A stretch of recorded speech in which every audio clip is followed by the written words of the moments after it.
They say you know a man by what he chooses to carry. Some men carry a gun. Some carry a grudge. I carried a mortgage that wasn't mine, debt that wasn't mine, and a boy who never asked to be raised. My name's Tom. I'm 44. Been working with my hands since I was 16. Fixing transmissions, grinding through winters under lifted trucks with rusted-out undersides, fingers split from cold steel and the bite of cheap sockets. I've never been afraid of work. Never turned my back on duty. I thought that was enough to build a life. I thought showing up every day would be louder than blood. 5 years ago, I married Melissa. She came with soft eyes, a tired voice, and a son, Trevor, 16 at the time. Sharp jaw, sharper tongue. Wore his headphones like armor. Barely looked up when I first shook his hand. "Nice to meet you," I said. He grunted. "Cool." That was the start of it. No warmth. No questions. Just a calculation in his eyes like he was trying to figure out what I wanted from him. I should have walked then, maybe. But love makes fools out of strong men. And I thought, if I pay his tuition, take him to practice, remember his favorite energy drink, maybe the ground between us would soften. Instead, the more I gave, the more I disappeared. His father, a ghost with track marks. In and out of county, missed more birthdays than he attended. When he did show, it was chaos. Showed up drunk once at Trevor's school, screaming about custody like he remembered what the word meant. Melissa filed a restraining order the next day. I thought that would be the end of it. But it never ended. Not really. Ghosts don't haunt houses. They haunt loyalty. I started small. Fixed up Trevor's old Honda Civic. Replaced the brake pads. Flushed the oil. Got the AC running again. He said nothing. Just drove it like it had always been fine. Bought him cleats for football, the good kind. He left them in the mud after practice and never brought them in. Paid for his field trip to D.C. When Melissa's card declined.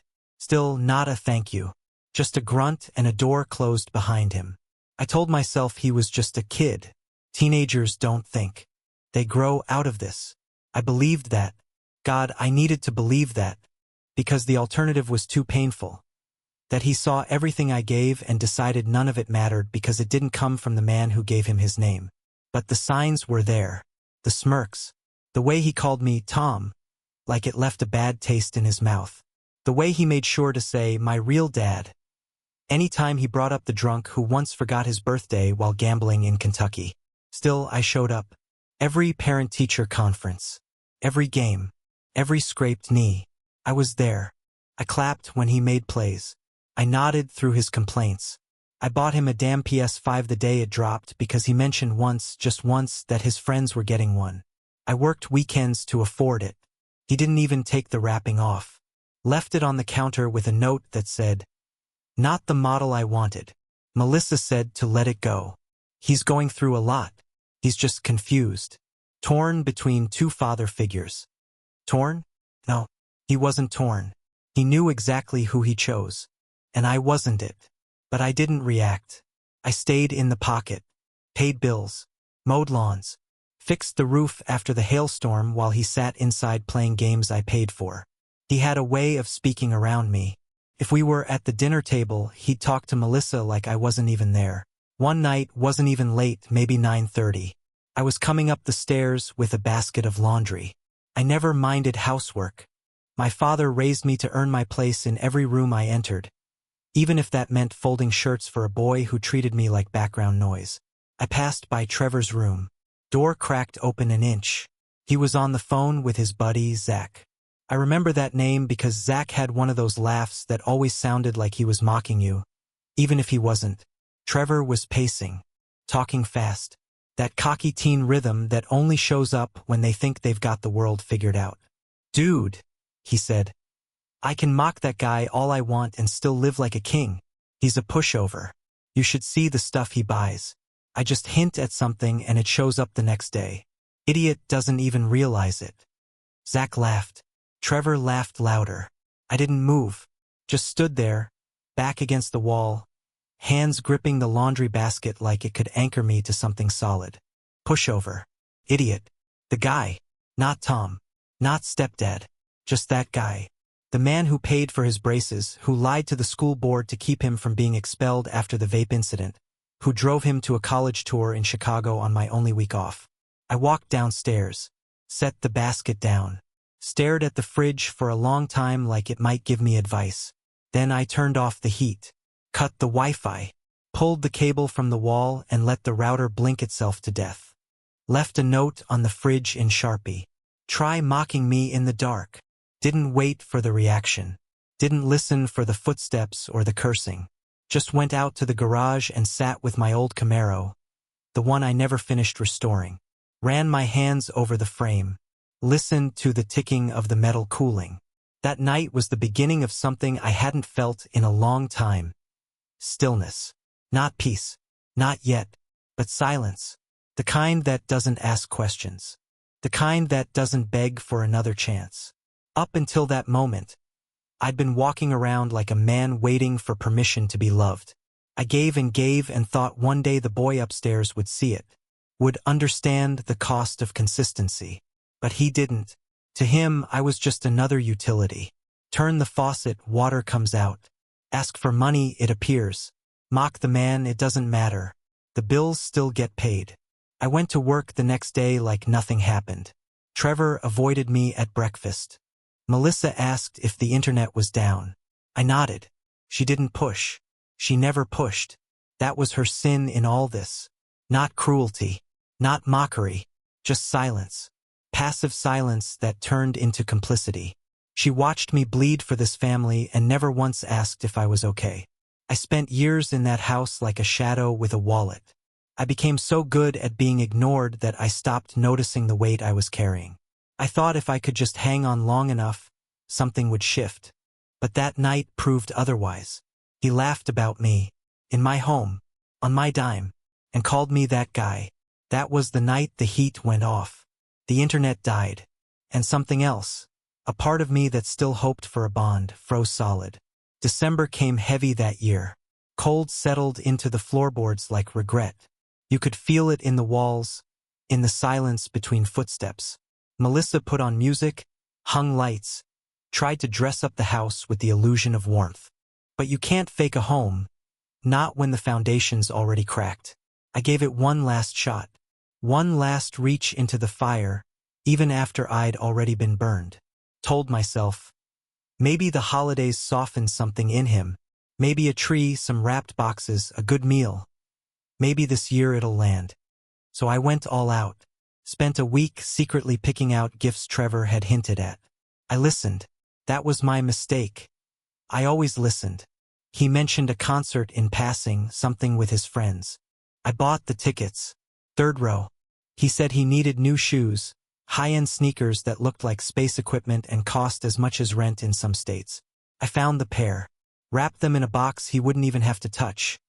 Just peel the lid back and feel like royalty. Got him a new phone too. Latest model.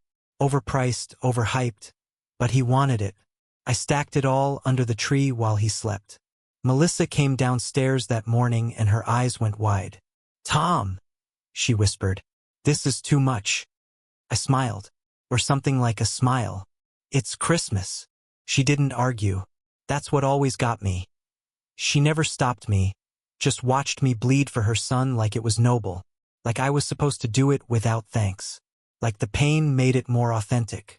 Trevor came downstairs late. Hoodie up. Sleep in his eyes. He barely looked at the tree. "Yo," he mumbled. "Morning," I said. No edge. Just calm. He opened the gifts like he was checking inventory. Phone cool. Shoes nodded.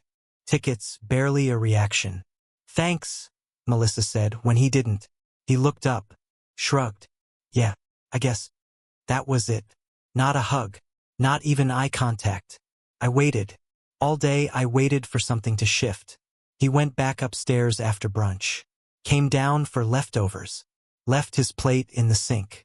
That night, I walked past his room again. Door cracked. Just like before. Different phone call. Same message. He was laughing. Real laughter. The kind that comes from deep in the chest when you're proud of something twisted. "She bought all of it," he said.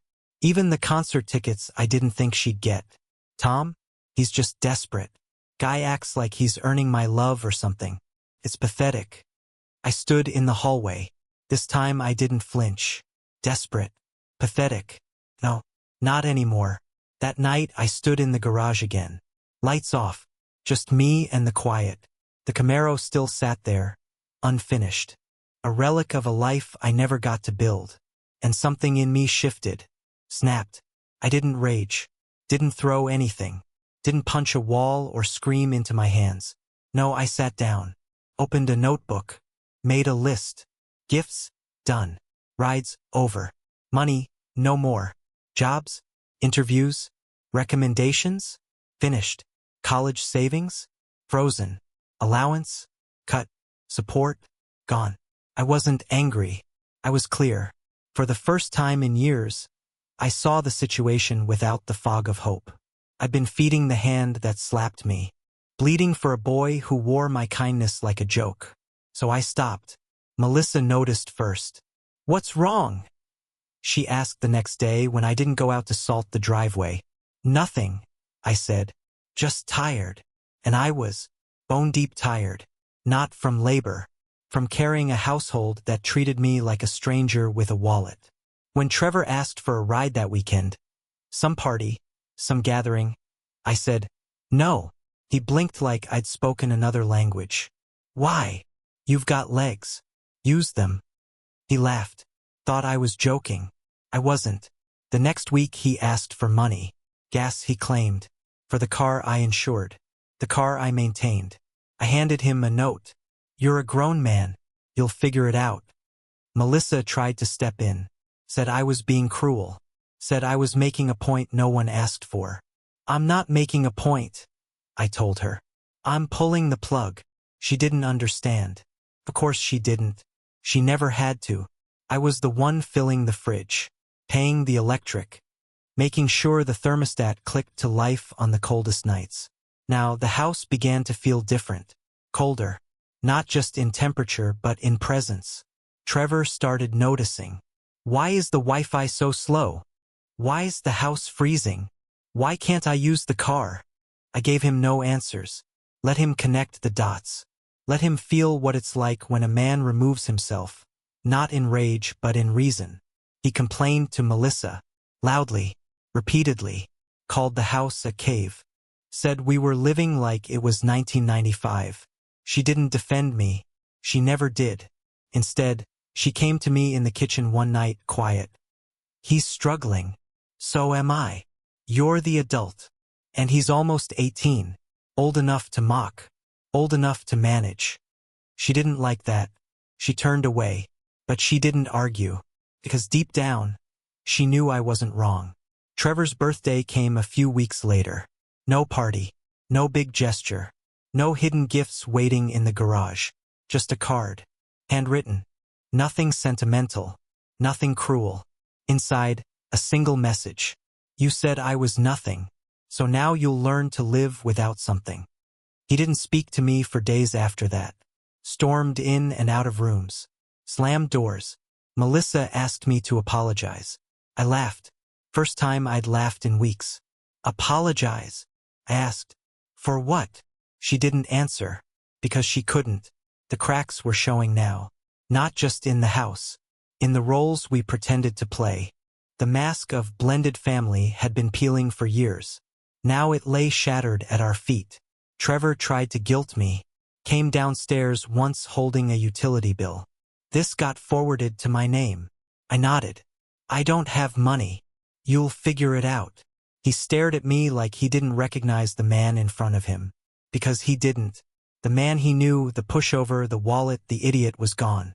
I watched him fall. Slowly. With each denied request. Each ignored demand. I didn't cheer. Didn't gloat. I just watched. Let him learn what it means to bite the hand that builds the roof over your head. Melissa stopped trying after a while. Her questions turned into silence. Her silence into avoidance. We passed each other like ghosts in the kitchen, in the hallways. The house felt like a mausoleum. And for once I didn't care. Because I had clarity. Because I had peace. Because the heat I'd turned off that night wasn't just in the pipes. It was in me. Summer came like it always does in Ohio, thick, still, and unforgiving. The kind of heat that makes the walls sweat and the silence inside a house feel heavier than the air outside. Trevor finished school without a word to me. No mention of his grades, no plans for what came next. Just shut doors and footsteps overhead. The low hum of video games and fan blades trying to keep the tension from boiling. Melissa didn't bring it up. She moved through the house like a ghost, careful not to brush up against me. The kitchen became her refuge, headphones in while she chopped vegetables no one would eat. We barely touched anymore. Shared a bed but not a life. I think she hoped things would smooth out on their own, that if she stayed quiet long enough, I'd snap back into the man who once bought her son concert tickets and shoes that cost more than my own car payment. But that man was gone. I'd buried him the night I heard Trevor laugh about me. Laughed while living under my roof. Laughed while enjoying everything I built. I buried the last part of that man in the silence that followed. And I let it rot. It didn't take long for Trevor to hit his wall. That's what pride does. It keeps a boy upright until real life kicks the legs out from under him. The festival was his idea. Some music event a few hours away. All his friends were going. A 3-day lineup, camping, drinking, pictures under lights. One last hurrah before college. He assumed I'd fund it, just like everything else. He didn't ask.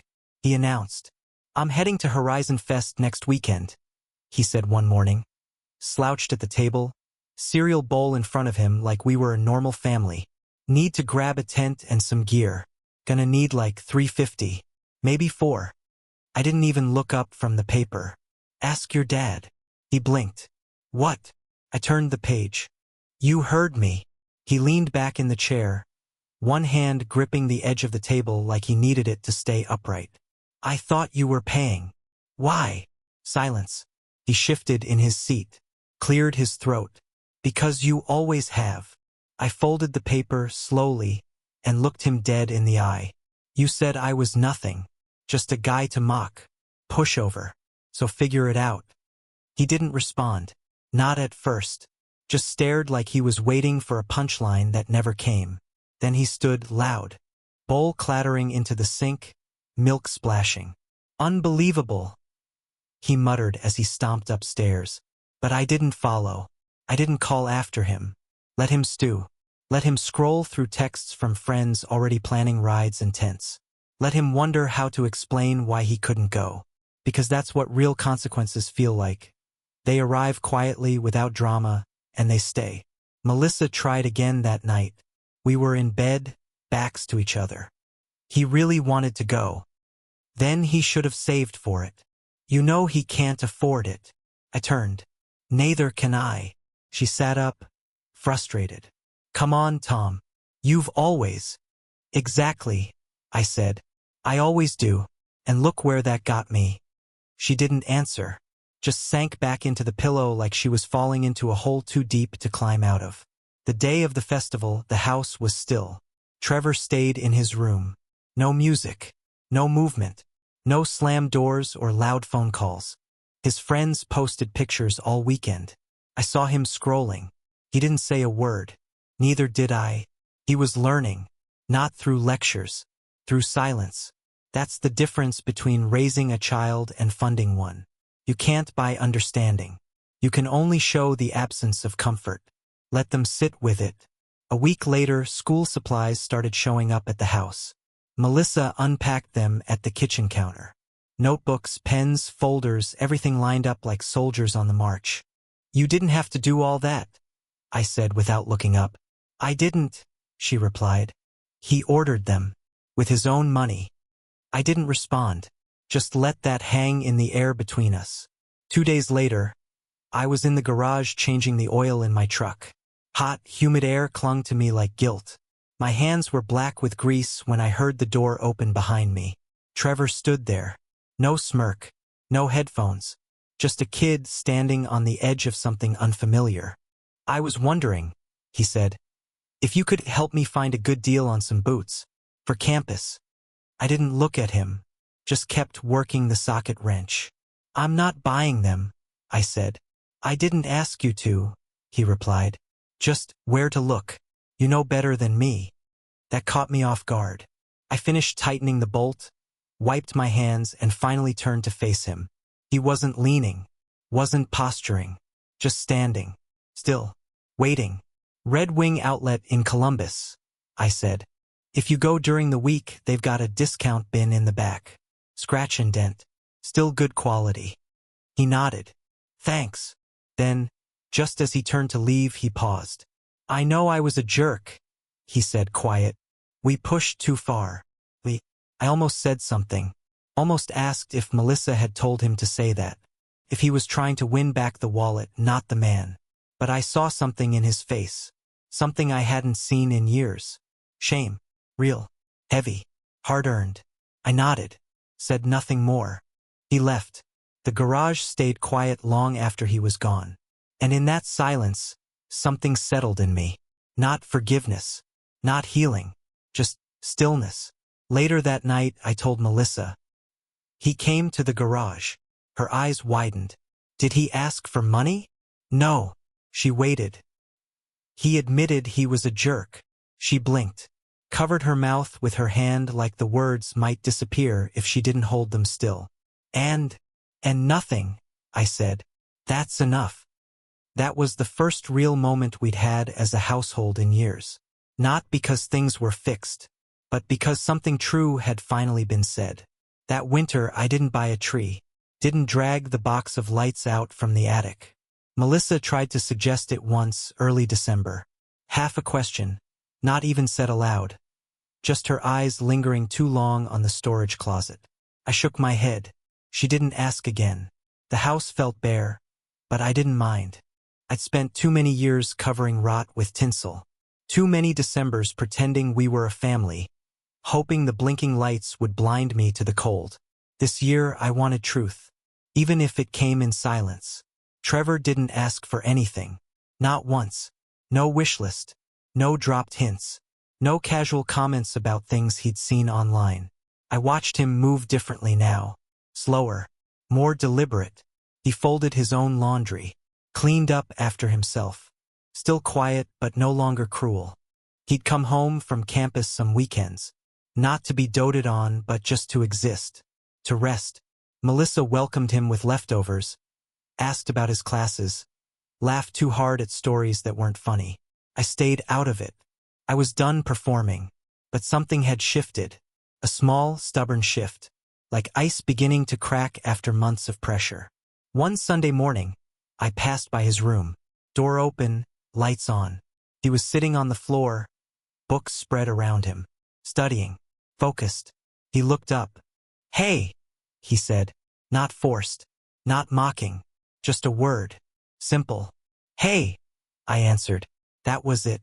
Nothing more. But it sat different in the air. Heavy in a good way. That week, I remembered something. Months back. Spring maybe, Trevor had mentioned a book. Some obscure memoir by a musician he liked. Said it was out of print. Couldn't find it anywhere. I found it. Took time. 3 auctions, 2 false starts, and a seller in Wisconsin who charged more than it was worth. But I got it. Hardcover. Worn but whole. Smelled like smoke and time. I wrapped it in plain paper. No bow. No tag. Just tape and folded edges. Slipped it under his chair at the table late Christmas Eve. That morning he came downstairs early. Melissa still asleep. I was nursing black coffee and a sore back from shoveling the driveway. He sat, quiet, then reached under the chair and saw the package. Didn't ask who it was from. Didn't have to. He peeled the paper slowly. When he saw the cover, he froze. Ran his fingers along the spine like it might vanish. Then he looked up, right at me, and said, "Thank you." That's all. 2 words. No dramatic music. No hug. No tears. Just eye contact and the truth inside it. And I swear, the house got warmer. Not in the pipes. I hadn't touched the thermostat. Still kept it a few degrees below what Melissa liked. Still wore an extra sweater to save on bills. But in that moment the chill broke. There was warmth again. In the silence. In the shift. He didn't call me Dad. He didn't have to. Respect doesn't wear a name tag. It shows up in the way a man looks you in the eye when he finally sees the roof you built above him, the walls you patched, the floor you bled over. It shows up in a boy sitting still, holding something you gave, not because he asked but because you listened. Later that week, Trevor offered to shovel the snow. Didn't ask for money, just did it. The lines in the driveway were crooked, messy, but they were his. Melissa saw them from the window and smiled. "You're coming back," she said to me that night. I shook my head. I never left. She didn't answer, just stood beside me, unsure of what to say to a man she'd let carry everything in silence. I didn't hold it against her. Not anymore. There was no point. Some wounds don't heal. They just stop bleeding. That spring, Trevor asked if I could show him how to change his oil. I said yes. We spent an hour in the garage. He didn't talk much. Neither did I. But he handed me tools before I asked. Listened. Watched. When it was done, he wiped his hands on a rag and said, "Appreciate it." And I believed him. Funny how years of thankless sacrifice can be balanced by 2 or 3 sentences. Not because the debt is erased, but because the interest finally stops. He'd come by the garage more after that. Never for long. Never to talk. Just to stand. Like he was checking the strength of the foundation he once mocked. I didn't offer advice. Didn't remind him of the cost. I'd already paid it. That chapter was done.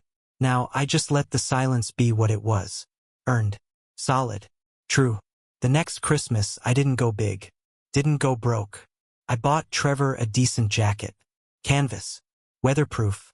Durable. The kind of thing a man wears when he's figuring out who he is. He opened it. Looked at the stitching. Then looked at me. "Fits," he said. I nodded. Then came the word. The one that meant more than every wrapped gift I ever laid beneath that cursed tree. Thanks. One word. Honest. It held more weight than the phone. The tickets. The shoes. All of it.